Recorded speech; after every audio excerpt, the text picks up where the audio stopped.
Hello, everybody. Ready for the last last event of the event. I guess we could do quick intros if anyone hasn't been at the talks. My name is David Mihal, and I'm at Fuel Labs, but I will be a neutral moderator. Do you guys want to do quick intros? Sure. Hey, I'm Raul. I'm an engineer at Arbitrum, working on our VM that is compatible with EVM semantics. And I'm Carsten Munk. I'm from the Cartesi Foundation and a board member there, but I also dabble a lot in the technical parts. Awesome. I'm Nick, the CEO of Fuel. I'm Rahul. I just gave a talk. Engineer and product manager at Aztec. I'm Bobbin. I'm with Polygon and leading Polygon Miden. Cool. And so the theme of this talk is, I didn't even write it down, but I believe it is general purpose VMs versus custom VMs. I guess someone made the point that they're all, in some sense, general purpose VMs, but I think by that we meant kind of purpose-built, like blockchain-oriented VMs versus environments that are more general purpose and taking those to be on a VM. And I don't know, to keep this interesting, I want it to be, I want it to be like a debate. Everyone's super nice here, but I want some like arguing or something. So I wanted to try to kind of like segment the projects here into those two categories. I mean, I kind of have my take on it, but I figured it's probably better to just, it's a bit of a spectrum. So for each of you guys, would you say you are a general purpose, you fall on the general purpose side, or are you building like a specialized VM? I guess you can go first, Raul. Sure. It's hard to say. I mean, our main thesis is that the EVM network effects. And when I say the EVM network effects, I specifically refer to the tooling built around the EVM, right? And what developers are used to, what applications are live today in production, what people are using, and we feel like we need to preserve those properties. And of course, like deep down, we're doing that through WebAssembly and through our runtime, which is a general purpose WebAssembly runtime. So I guess my hot take is really that we should just really preserve the compatibility layer and the network effects there. And underneath the hood, it doesn't really matter for us. We just care about efficiency and cheap costs and just speed. Yeah, so for Cartesi, I think that we are quite a general purpose VM because we can run RISC-V, we can run Linux on it. And my definition of a general purpose VM is a VM that you easily can run Doom on. That's a great definition. Yeah, that's always the test of a good virtual machine. Yeah, so with Fuel, we're definitely a specialized VM, so not general purpose. And we went that route because we wanted to tailor the way the instructions work, the way memory works, the way storage works, the way the entire thing functions for the very tough and adversarial environments that blockchain typically presents. And so we wanted to build something that had the level of specificity and determinism and safety that blockchain would typically need. So for us, definitely more on the specialized side. Yeah. Yeah, I guess this is a bit of semantic one. Generalized in the sense, no R is Turing complete. You could do what you want, but specialized, obviously, because we're focusing on adding privacy on top. So both. Yeah, and from Miden, I would say we're more on the specialized, much more on the specialized side. And I think, again, like there's different levels. Like if you talk about like general purpose, like there are like x86 type of general, then there is like EVM type of general, and then there is like even more specialized than that. And you can pick where you want to be in that spectrum.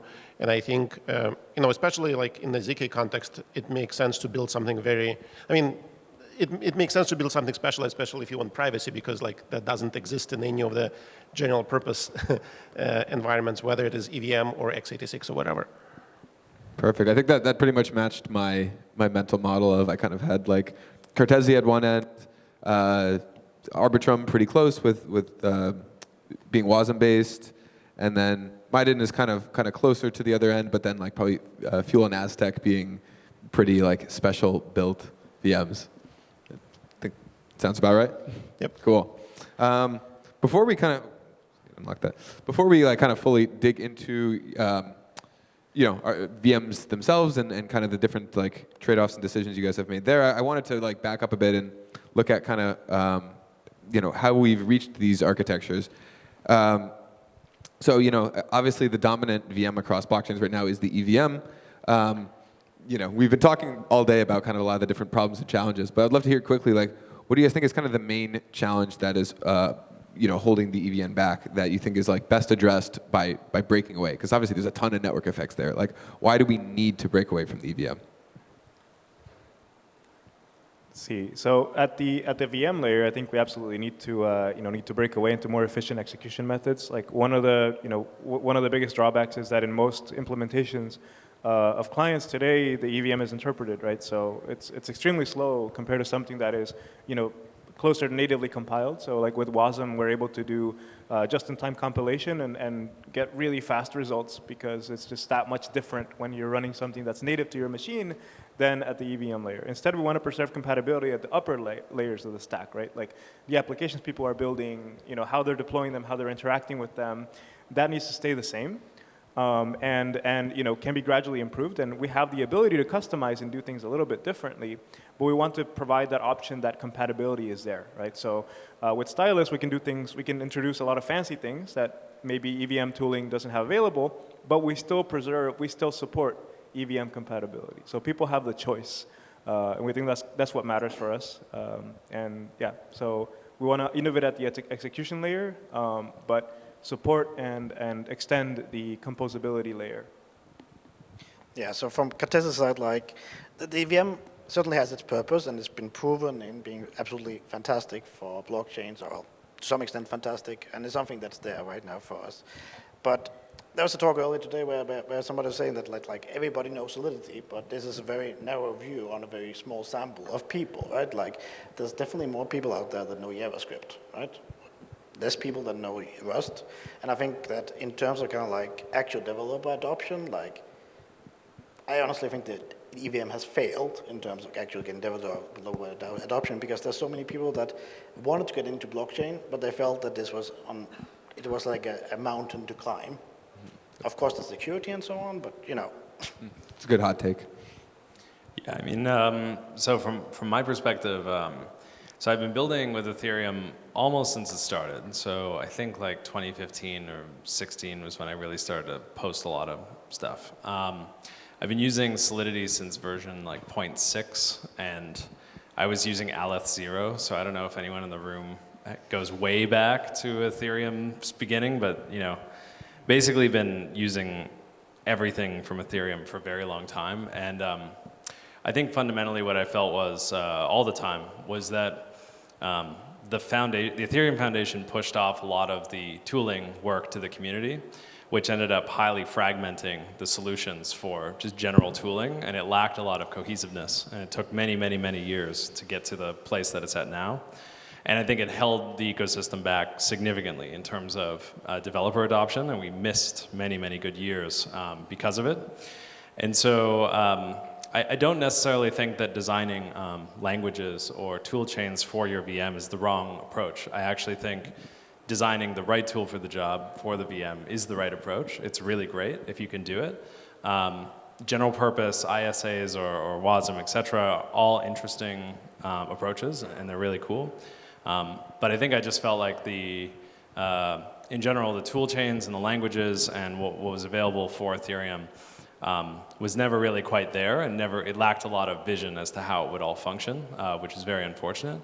But still, the community, because of the values of Ethereum, what it was, it pushed through, and eventually we got some pretty decent tooling and stuff like that out of it. But yeah, I would say that like for Ethereum's sake, there's a lot of room to grow. Yeah.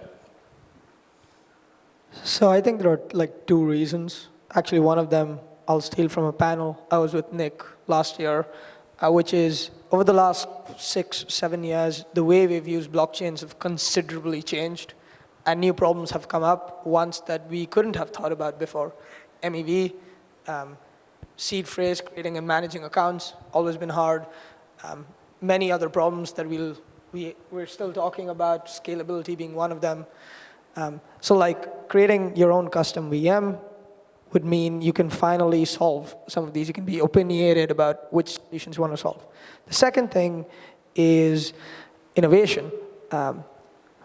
we see like a lot of dApps now, there's much less innovation now in terms of like brand new architectures at the app layer than before. Creating a custom virtual environment with custom features would mean you kind of break people's mental models and enable them to think again like we were when we were kids.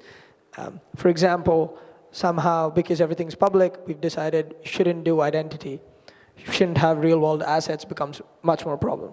Maybe the bet for Aztec is when you add privacy, you can stop that. You could get identity finally on chain. You could do much more things in a much different way. So I guess innovation and just the inherent baggage of having EVM could be two reasons why we shifted. Yeah, I would say basically there are probably a lot of deficiencies in EVM that are small and like, kind of fixable, like dynamic dispatch and safety and all of that stuff. But I would say there's probably three main reasons why you may want to develop your own like instruction set or your own VM. The first one is EVM transactions are built in such a way that they're very difficult to parallelize. You want, like, if you want to scale beyond like a couple thousand TPS, you need to do parallel transaction execution, and you can get it with EVM, but it's like kind of like chewing glass to get it with EVM. The second one is privacy. Like, it's very difficult to get privacy on EVM, and even if you can, like with ternary cache and things like that, it will be more expensive to use privacy than it is to be non-private. And that model, in my mind, doesn't really work, because if privacy is more expensive than the other alternative, people are not going to use it as frequently. You want to make it so that privacy is cheaper option out of the two. So if you want to be public, then you need to pay extra, and then by default, many people will be private. And then the third reason, which is probably less of a reason now, is like, but at the time when we started, we were not even sure you could like practically prove a VM execution in ZK context. That was not like, now this problem is kind of solved. We have ZK VM and Polygon, which runs. Again, it requires a big server and all of that, but it is practical now. So I would say much less of a reason now, but at the time when we started, we didn't go with EVM because we just were not sure we could do it in a practical manner. Awesome. I think that was a great background on some perspectives and design decisions. I want to jump into, kind of like breaking down these two different approaches. Nick touched a bit on kind of the tooling landscape, and I think depending on which approach you take, you get a very different tooling environment. As Nick was saying, if you if you build a new VM ecosystem from scratch, you have to build a lot of tooling with it. It's nice you can have your tooling be cohesive, but it's a lot of work to do. Whereas if you use existing things like using Rust or Python or something like that, and your VM supports that, you get to tap into that ecosystem of tooling. But again, it might not be as oriented for blockchain. So I'm curious how you guys think about tooling. Like, which is the right approach? Why does it make sense to do one versus the other? And anyone feel free to jump in. We don't always have to do round robin. We don't, but we could. We could just do it again. That's true. Yeah. Well, I'll say, I'll start off. So for tooling, it's really perilous to build your own tools. We've been doing it for Fuel for the past few years. And, we're just getting to a place where I'd say it's almost, ready for everyone to use. But it's taken many, many years and a lot of work to get the tooling to a place that, the custom tool chains to get to a place that feels good for a developer. So building your own tools is really painful, and building your own language is really painful. Building your own stuff is very, very painful. But I would say the benefit is that once you've done it, once you've gotten to a place where you've gotten enough out of it, the benefits could be enormous, because now you have a really tailored system to target your environment that really understands all the different contexts of your environment. And it makes things like auditing and debugging and really understanding the machine design of everything far easier. So it's a big lift, it's a huge job, but if you can do it, the reward at the end of it is fantastic. But of course, for general purpose stuff, I would say, using Rust and Wasm and all that other stuff has its benefits too. So, yeah. Just one question. Would you prefer building your own tools or like letting the community build one? Yeah, so I think with Fuel, we kind of saw how letting the community build the tools went over the past few years and decided to do some of that ourselves.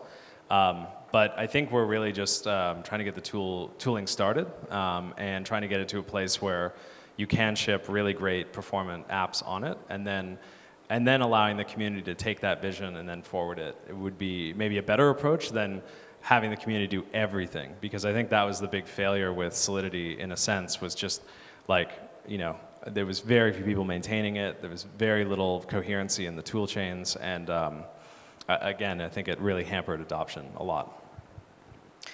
Yeah, I don't think that customized tooling as itself is a problem, because even if you're looking at, let's say, cloud computing today, right? Like there's customized tooling in order to, for example, deploy something to AWS, or different mindsets of doing computation, like let's say Lambda, and there's nothing outright wrong with that. But the challenge has always been that as you're also saying, that left up to the community. But essentially, what has happened is that they have externalized the problem to somebody else, right, and letting them solve the problem. Decentralization. Yes, decentralization, but not in the good way, right?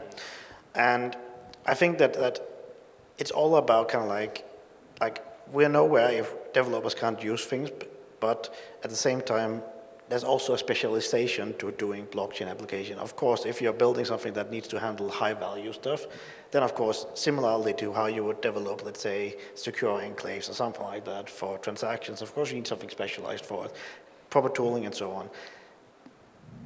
But why does it need to be so damn hard? Yeah, one interesting point about using tooling in a general setting is, and this potentially a problem, is the tooling from say WebAssembly might not be well suited for blockchain, or is it well suited, and how can we measure that, right? Are we trying to maybe fit a square block into a round peg? And that's something to think about.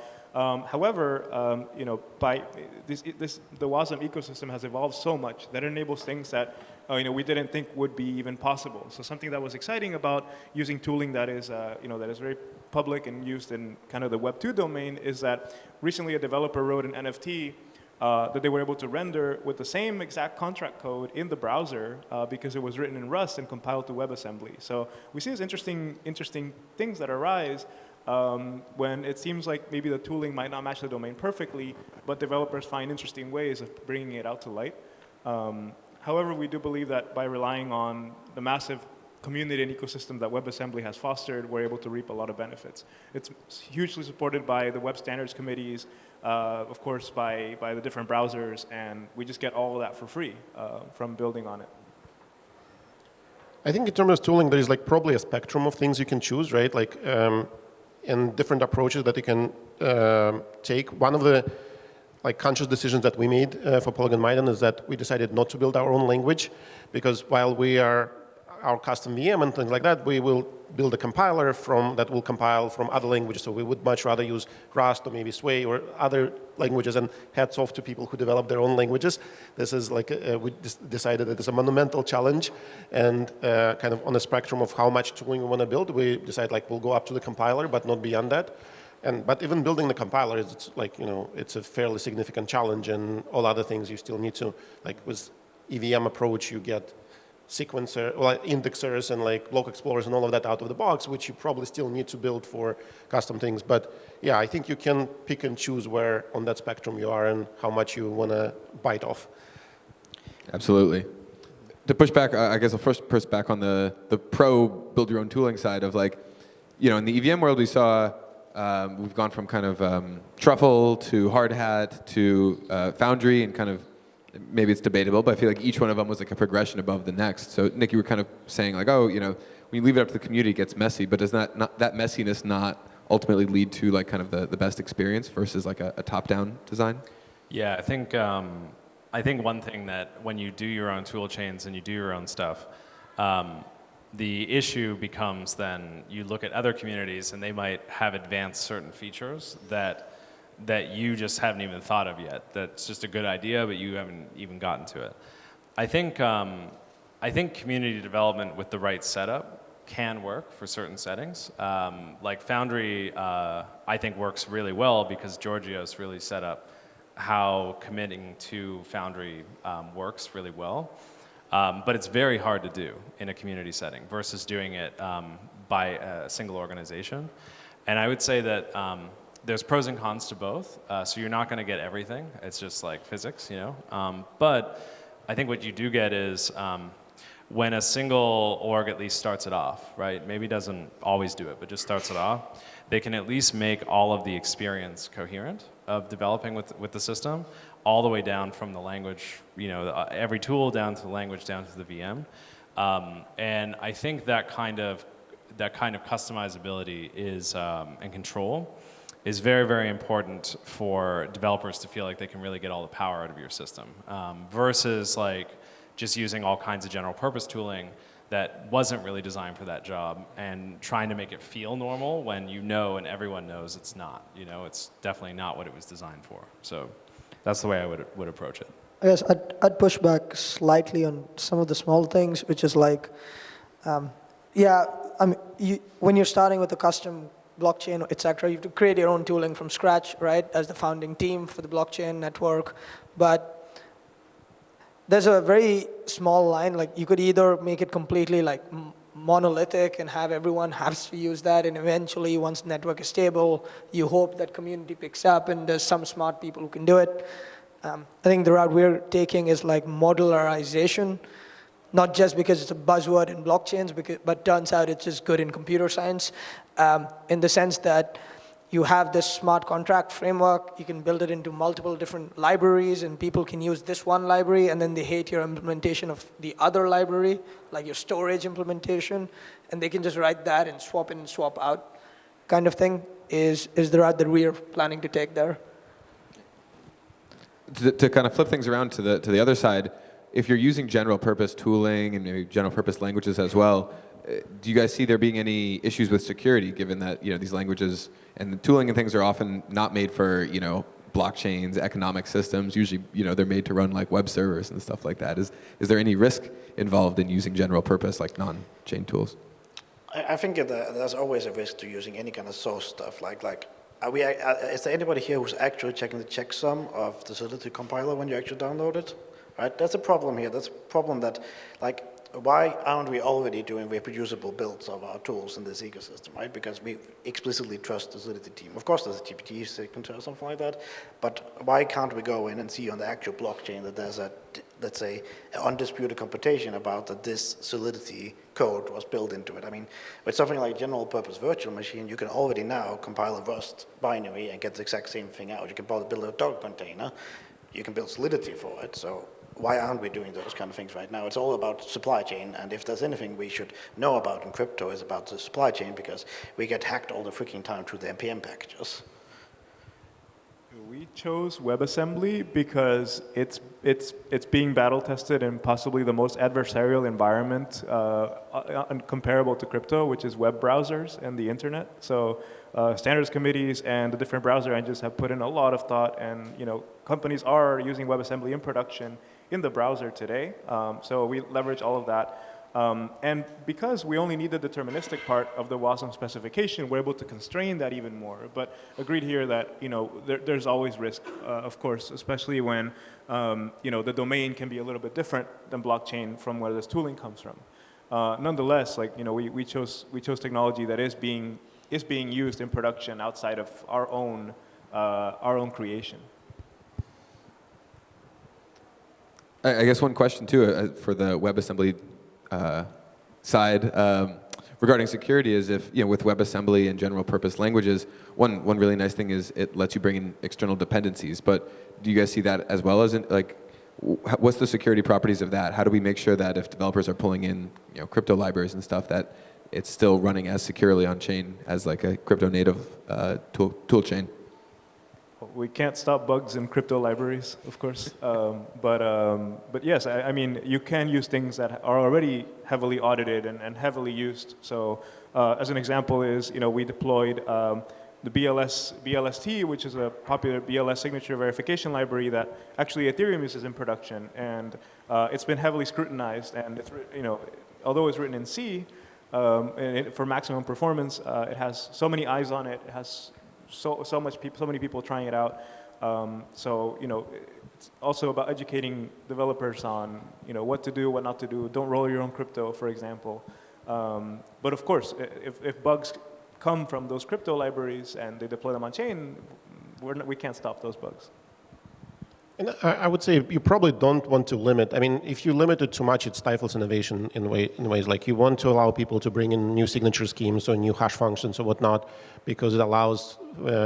It comes with a risk, and maybe you need to educate people to say like, okay, this is like standard or or standardized, or we kind of like, community has evaluated and like vouches for as much as possible for the kind of correctness of the code, but you're free to bring whatever else. Like if you want to have a post-quantum secure signature scheme, hopefully we'll go with something that is NIST approved, but if you develop your own thing, you should be able to deploy it. It's up to you. I would say I don't think we should be opinionated in that regard. Yeah, I would say, using any tool has the same risks, right? Like, regardless if it's open source, unless you apply checksum matching, you don't know if you're actually using the right thing. We're writing a lot of custom cryptography for Aztec. We're using Wasm, of course. Like, I think anything with ZK in the browser has to use Wasm, because crypto usually written in C++, Rust, and you have to put that on the browser. The one great thing about that, though, is you write your blockchain environment with a security-first mindset. I think weirdly, in blockchains, like the current status quo seems to be you first write your dApp or application, and then you pause work for 6 months, then you audit it, and then you launch, as opposed to the standard practice, which used to be like while you write, you test, and you have a security engineer that also does pen tests at the same time.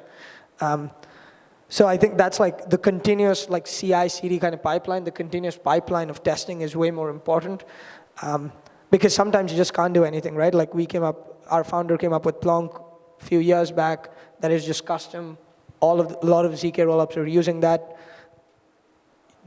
The only way possible is you either stop doing ZK stuff there, or you just continuously, rigorously security test, and of course do the audit. But I think the worst idea would be to just not do any security, write your application, roll up in our case, and then do an audit. Mm-hmm. Yeah, I think one of the things that is also important to kind of like sometimes remember is that we, of course, in this business, we go automatically to cyberpunk-like security, right? Like the government shouldn't be able to take us down. But there's many, many blockchain use cases that is more about, let's say, smaller governance to some extent, where these kind of use cases might make sense. It might be they evolve into like some autonomous like organization over time, but does everything need to start there? Instead, we should be giving people the tools to actually make themselves more secure over time. I think, Bobbin, you raised a good point about standards being a big part of kind of blockchain development, but including in relation to security. That some security comes from kind of the architecture of the chain and the libraries and stuff like that. A lot of it will just come from the community in terms of what tooling not just tooling, but like what libraries they use, what interfaces. I've certainly been a big critic of the ERC20 standard. Well, I guess how do you guys think of standards? How much should the the language, the environment kind of enforce these standards? How much should the community enforce it? How much should it be flexible to allow kind of like experimentation and different types of applications? What do you guys think about that? I can actually start with this.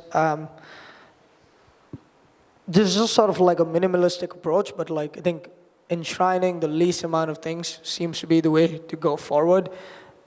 If you enshrine a certain standard early on, new rollup, new application, you will encounter new issues, and then you kind of just have to sit through it. So like maybe a good middle ground is like putting out reference implementations in the terms of tutorials, because once again, you're building custom VMs, right? Like Arbitrum stylus, you still need a custom, like you still need to have reference implementations of even ERC20s. Same for all of us here, actually. I think the best is like to get the community to come up with a standard, or even like think about what they could look like, and just have old school design decisions, design requirement analysis on them. But nothing, it should never require changes to the protocol, for sure. Yeah, I would just say, it really sucks getting to an architecture and then being a dev and then looking up how do I build a token, and it's not answered, like how the structure of everything should work, or at least what a reference implementation would be. So I think for certain things, standards are going to be really important, particularly tokens, particularly fungible and non-fungible tokens. I think defining some other standards as a starting point for any new tech, any new VM, or any new environment is probably the first thing that needs to get done. I think with certain architectures, like Fuel or Move, for example, assets are already native to the system, so it's really just how you standardize some of the metadata versus like the actual implementation. Like in that sense, it's more enshrined. But I would say that like it's incredibly important to define those things. Probably everything else is sort of up in the air, I would say. But I think certain key standards to launch are really, really important. Yeah. Yeah, so in terms of standards, like if we're looking at something like RISC-V, it's a specification and a standard and how you do things, but it also comes with a boatload of test cases, right? I can actually confirm that my virtual machine is acting according to kind of like how it's supposed to be. Of course, there's the occasional kind of exceptions and so on. But for example, there's no such thing as, I don't know if there's, well, I might be wrong here, that there's no such thing as a very wide test suite for ERC20, how it's exactly supposed to behave, because at least I remember there's been a lot of mess ups in terms of like how different tokens are supposed to react to things. So it's not just about standards, but also about test cases, about how does these things evolve. And this is one of the standards is one of the most difficult things to do in the world because everybody has their own incentives. And I think that we can also learn a lot from kind of like how internet standards has been produced in terms of the IETF and so on. Like how many funds have been lost to a proven transfer from, yes. You know? Like that's a good starting point, you know? Yeah, exactly. I think my perspective on this is like basically to enshrine as little things, as few things as possible in the actual like core protocol design. So like do not enshrine signature schemes potentially. Like Miden doesn't enshrine signature schemes, doesn't enshrine basically anything. Like there are a few things that we specify, like because of the ZK context, we have to say like this is the hash function that you would use because it's the most efficient one in the ZK context. But aside from that, like we don't even specify like how an account has to look like. And my kind of our approach to this is that we want to provide standards right from the start. Like this is what a token contract looks like. This is how a basic wallet contract looks like. This is and a few other things.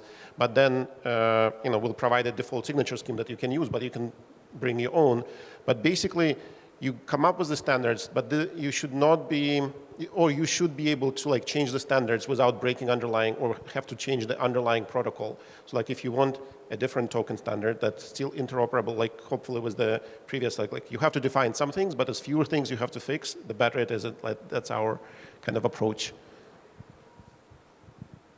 Yeah, I mean, to kind of like build off that a bit, like you're talking about, yeah, hopefully you never need to kind of, change core, like enshrined things as things go on. But of course, some features will be enshrined in a rollup. The architecture of a virtual machine will inherently enshrine some things, whether it's some cryptography or something like that. And of course, the blockchain space moves very fast. My feeling is that right now the execution space is going to start moving even faster because we're kind of reaching maturity at the consensus layer. So given changes in kind of the whole ecosystem, we will have things like intents and PBS and stuff like that. How do you see your architecture is being able to adapt best to the upcoming changes? No changes to really adapt to from our side because we're purely just an execution change. As long as Arbitrums keeps supporting kind of the EVM equivalents as much as it can, then we should be fine. I think it's exciting to see just the new things that we can introduce while maintaining compatibility. So interesting things, and these might not be coming, but there's some ideas is we could implement rentable storage as something that we could do on Stylus while maintaining EVM compatibility for Solidity EVM smart contracts, right? So we have a lot of flexibility there. So like you said, consensus, things are coming to the consensus layer. As long as we support those, we're free to innovate on execution. It's a cool idea. Yeah, you give an example of PBS. So Aztec will be launching with decentralized sequencing, and one of the first questions that we came up with when designing such an algorithm was, currently, if you look at validation on Ethereum, you have PBS that's not enshrined, right? Flashbots. And there is talks that maybe Ethereum should do PBS. It's not confirmed yet, right? And we were thinking a lot about, hey, should we enshrine PBS already? Because we know the issues that came up with the Flashbots relays, or do we not, right? For us, the problem goes a step further because we don't just have the sequencer, but we also have a prover. And then you go like, okay, so do we enshrine a decentralized proving mechanism at all? Or do we let the sequencer decide? So they could even give it to Gevulot or some other third-party proving marketplace, right? So some of the things that Aztec's done is, for example, on the private side, we don't have a VM. I think Miden and everything is a VM, so we only have that for public. But private, we just don't have VMs or opcodes. We just use circuit proofs as a way to like tell the rollup that things were done correctly. For sequencer selection, we decided to do PBS. We decided not to enshrine PBS for the simple fact that it just seems risky. It's something even Ethereum is still considering. They aren't sure, and they've been live for many, many years at this point. But also means you can do many other things, right? Like once you don't enshrine PBS, you also mean that the sequencer could act like a prover, or that sequencer can decide to be lazy, just do sequencing, and give the proving side to a random third-party marketplace or just a friend that they know that does proving, kind of thing. So I think the biggest problem is like you don't know what innovation will happen soon, and you want to be future compatible with innovations that can happen, which you don't even know about. And it seems like the best way for now to do that is like enshrine as less as possible. There are like many examples in the Aztec side, but yeah. Yeah, I mean, in terms of enshrining operations, like right now, the Fuel VM has a few cryptographic operations. So SHA-256, KeyCAC, and a bunch of different signing curves, P256, et cetera. But in the future, we would look to actually just use an implementation of that on the Fuel VM because itself, the Fuel VM is very, very efficient. So once we optimize things more and progress things more, we'd look to actually get rid of the enshrined things, in which case you can target the Fuel VM very much like you would target any WASM context. But enshrinement is important now just to move the process along. But in the future, we'd aim for that level of optimization. So I agree with the enshrinement point entirely. Cool. How would you remove enshrinement? Like, would you just upgrade the protocol? Would you like hard fork? Yeah, well, so we're pretty anti-monolithic in terms of our thinking. So we would expect there to be many thousands of fuel chains and fuel VMs running. So over the time of people deploying more of those, you would have newer versions and newer upgrades. Yeah, with that in it. Yeah.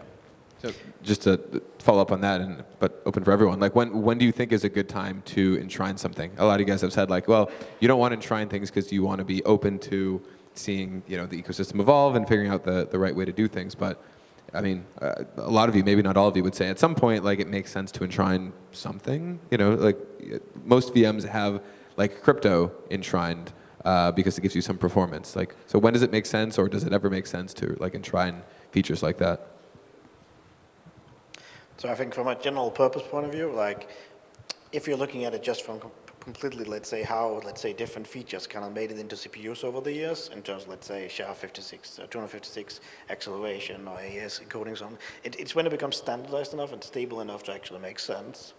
One thing I also just wanted to bring up a little bit in terms of kind of like the discussion about, let's say, how do you deal in intents and PBS and so on, is that mental models help, right? For developers, it helps that they can understand that that's something they already know. So for example, with a general purpose VM, like an actual Linux machine, that might have even, let's say, you can kind of visualize something like a sequencer, a little bit like a deterministic network interface, for example.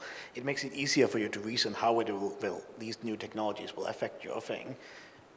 Intents is basically kind of providing a solution. How do you, let's say, actually make this execution happen? And I think that's also very important in terms of kind of like not just standard, but also like sharing the mental models of people. So it's easier to reason about because like, I think, for example, let's say with Fuel VM, there's a very limited amount of people who can reason about what the effect of, let's say, PBS is going to be on it.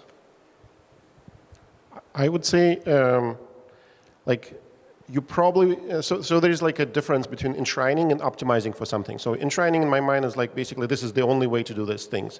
Or maybe like, yeah, I mean, that's how it's, but you could say this is not the only way to do things, but there might be preferred optimized way to do things, and you optimize for SHA-256 or for the signature scheme. Doesn't mean you can't use a different signature scheme to sign contracts or whatever else. It just maybe you haven't optimized and it may be a bit more costly. And then over time, hopefully as like, you know, the market or the use cases show you where it goes, you may re-optimize or rebalance some optimizations, but you, like, in terms of enshrining, kind of the definition that I use where you prohibit, like say this is the only way, you should probably make as few choices of those as possible and just say, okay, this is the absolute minimum that I will enshrine. You can do other things, they might be more costly, and this is like, and maybe this will change in the future if the use cases shift. Yeah, I think it also makes sense to enshrine once you know that you want a brand new feature that you perhaps haven't thought about just because you're building a brand new execution environment. But I would agree that there's a difference between optimization versus enshrining itself, for sure. Yeah. But like figuring out exactly when to enshrine something and when to not is like this billion-dollar question, or in our case, the sum of the valuations of all of our companies question. I think when it comes to cryptography, especially on our VMs at the moment, I'm hoping at least we could get to a point where, like, some of us are talking about that BLS 12 for 381 signatures haven't made it to EVM. Is it really? It's really not expressive enough to actually, let's say, do this completely general purpose thing that should entirely be possible on the EVM.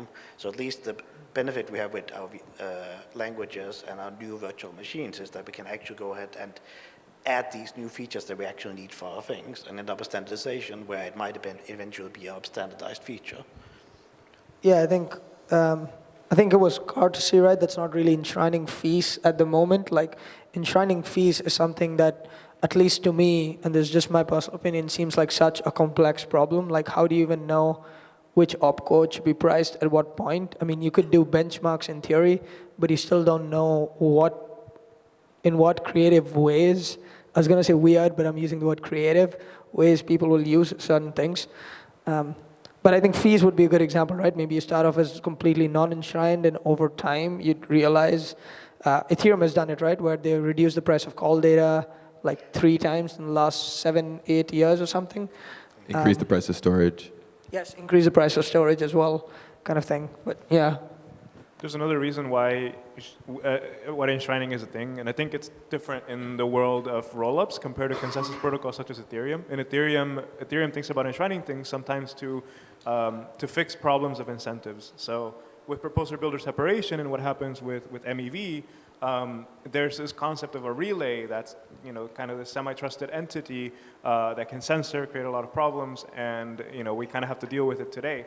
And by shifting it over into the protocol, Ethereum is trying to, you know, move that trust into the protocol itself, and thereby eliminating kind of these middlemen, right? So that's another reason, and thinking about that. And with things such as changing the data marketplace for Ethereum with EIP 4844, that's another example where the incentives, you know, are aligned, and Ethereum wants to acknowledge rollups as the scaling solution for it. And it's the first time that at the protocol level, Ethereum will be acknowledging that rollups are the way to go, indirectly even, right?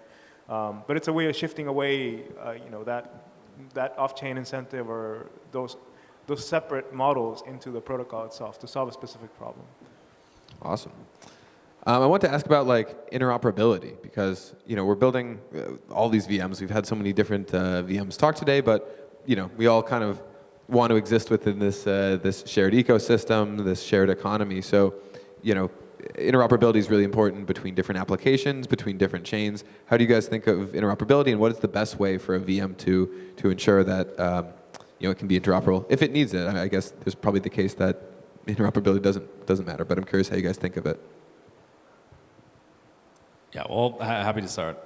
So with interoperability, I think how introspectable your chain is will be a big determining factor of how well it's going to, or how long it's going to last, basically. So, and what I mean by that is, if other chains can't get a good eye on what's happening in your environment, it's it's very difficult to build good tools and bridging around it, and so your chain becomes more isolated. So with Fuel particularly, we designed our VM to be very easily introspectable. So introspecting it from Ethereum is very, very easy, and introspecting it between Fuel VMs is very easy. One pitfall of Ethereum's design is it has a global state tree, which you have to traverse, and it also has these massive trees in general in smart contract state or just across the system, which are so enormous you can't actually use them on-chain.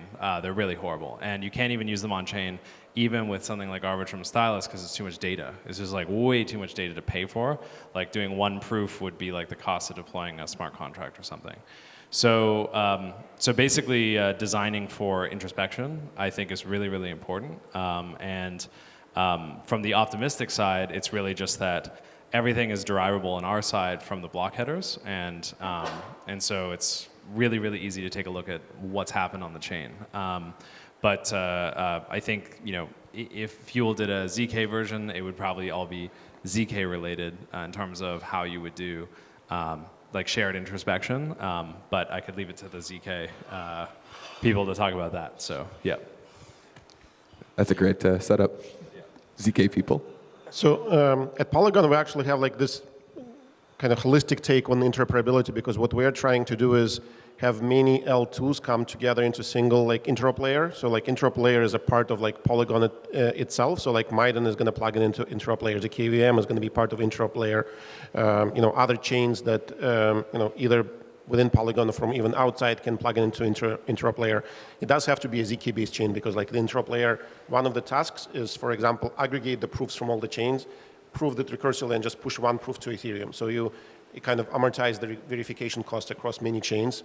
The other thing in there is that you can move things, move assets and funds and whatnot between chains even faster than you can hit Ethereum. So like Ethereum, you need to submit proof like once, like the most frequent once every block, which is once every 12 seconds. Or more practically, you would submit it less frequently than once every block for many reasons. But if you have this shared interop layer, you can move things between chains even before they hit Ethereum, because everything is proven to the interop layer, and then once in a while, interop layer goes back to Ethereum. But yeah, that's how, I mean, we have this, and it's, big parts of it are still under development, but we have like LXLY bridge that allows you to plug in different chains, and we're working on like this interop layer as well. Yeah, it's in terms of interoperability, I'll focus my discussion to just like interoperability with L1, just because we all are L2s.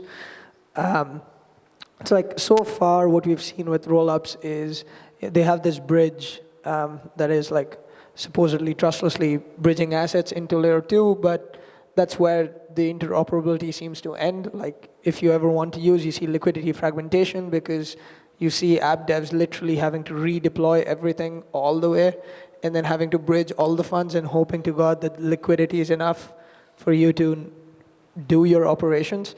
I think we're doing something that we were inspired by with Aztec Connect, which was our previous product, wherein you could have like these Legos across L1 and L2 without having anyone to redeploy anything on L2, and just use like some kind of an L1 to L2 message passing mechanism.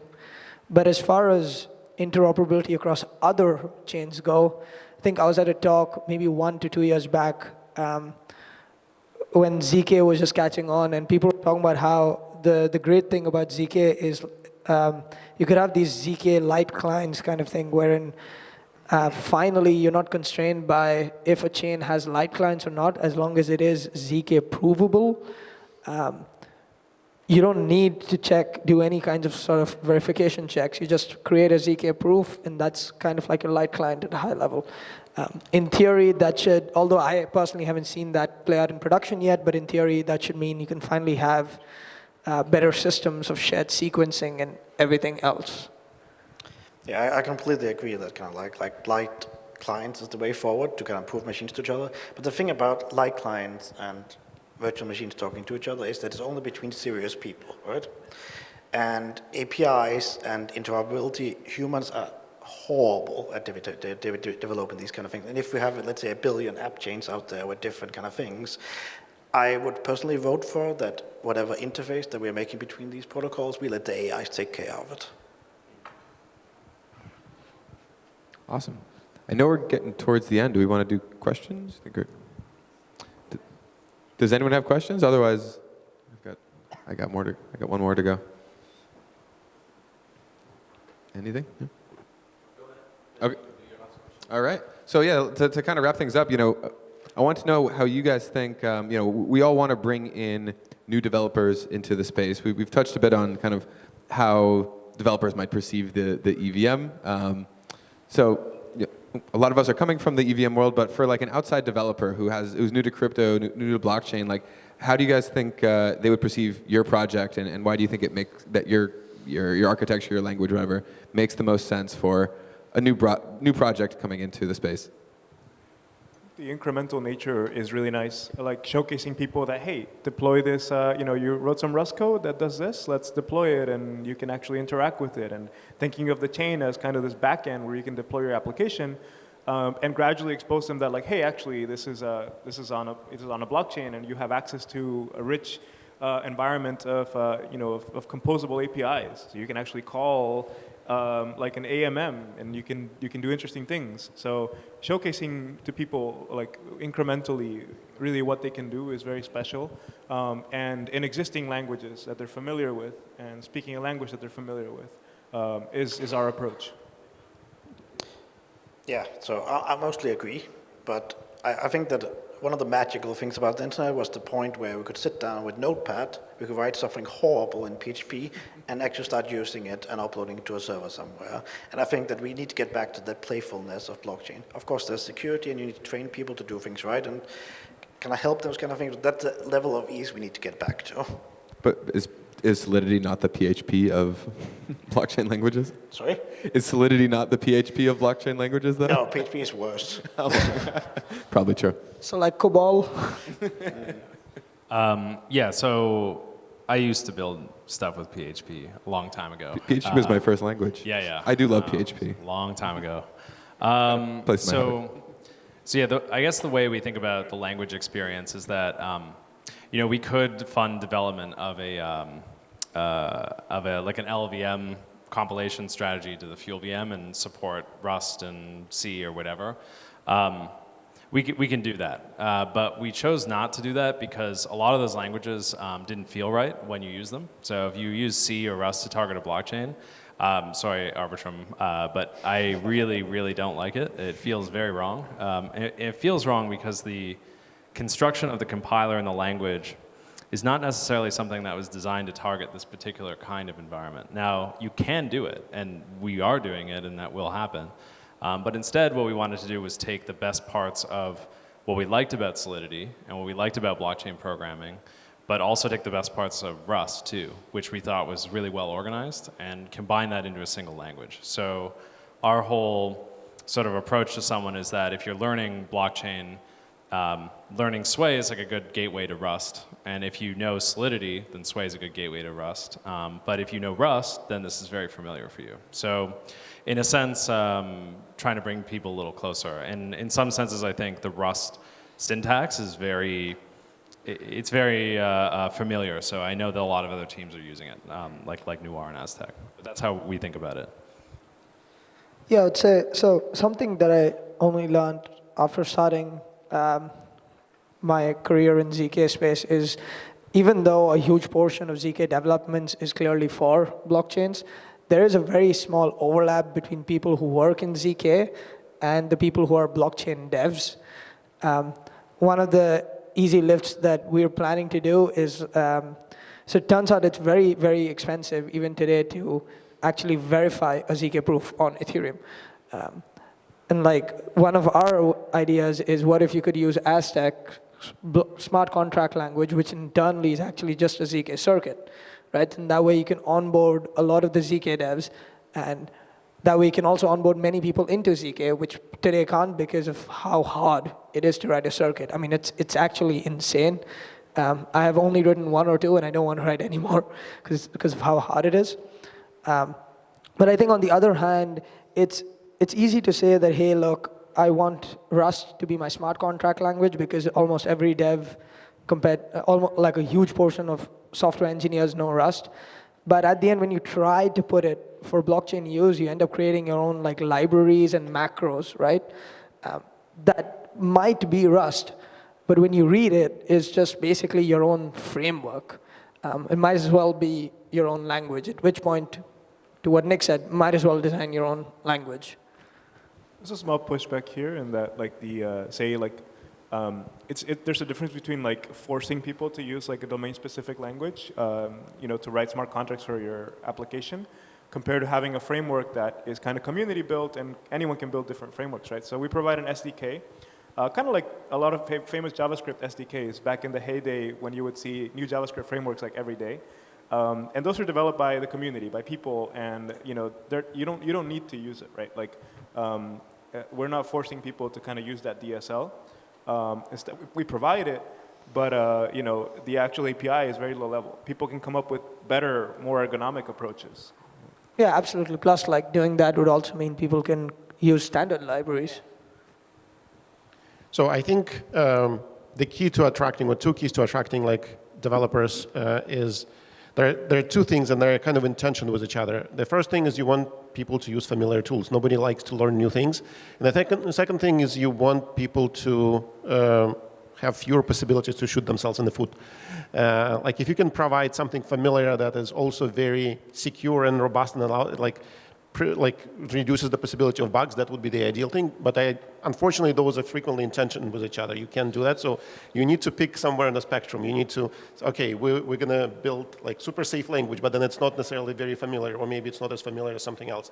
Or we're going to allow general purpose language, but maybe like more ways to shoot themselves in the foot. I think like we picked a point on that spectrum where we would say, okay,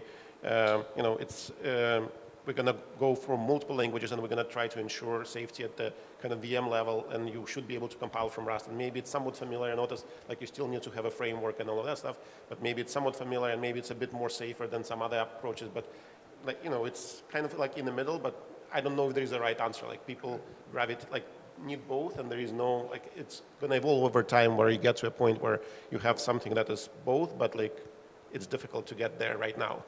Yeah, plus if you try to make a super secure language, basically means you're doing a lot of magic for a developer under the hood. Ironically, paradoxically, more possibilities for shooting yourself in the foot. Yeah. Yeah, if there's anything I could wish for kind of like for these custom VMs is that you do a little bit like the stylus people are doing, and doing like a unsafe, a little bit like Rust unsafe, where you have a risk 5 or something like that in there, you can squeeze in there, or WASM. It would make life so easier, and you can kind of like put all the dirty code somewhere. Yeah, I think what I don't like about using general purpose stuff for blockchain is that it produces all kinds of very odd results sometimes that are not necessarily intended for your application. Like basically a lot of the compiler toolchain is optimized for CPU caching and not for blockchain optimizations. So already the compiler toolchain is like not necessarily optimizing for what you want, and then you're also in an environment where effectively like the language itself will work for a blockchain, but you'll never really get close enough. Actually going closer by virtue of a DSL feels more right. However, again, like both of these approaches I think are very valid. So I think using Rust and C and these other languages, you can do it, and it's being done. So it's great. We'll see what wins, I think. And I think like this efficiency point is very important, because even like if you have something like that is easy to write at a high level, but if the compiler outputs inefficient code, like in our context, like efficient code is extremely important, people will go and try to write assembly and to make it more efficient. And this is like situation that you want to avoid, from people having to go and write assembly, because this is like the worst of all worlds. Like you have no high level constructs, and you also can shoot yourself in the foot very easily. So you're saying you're not a Yule optimizer? Yes, yeah, I mean, if you have to like go to that level, there is a failure somewhere. It's where the best nerd cred is, though, being the Yule optimizer. Yeah. Awesome. Well, we are over time, so I think thank you guys so much. That was a great conversation, and thanks everyone for joining us here. Thank you so much.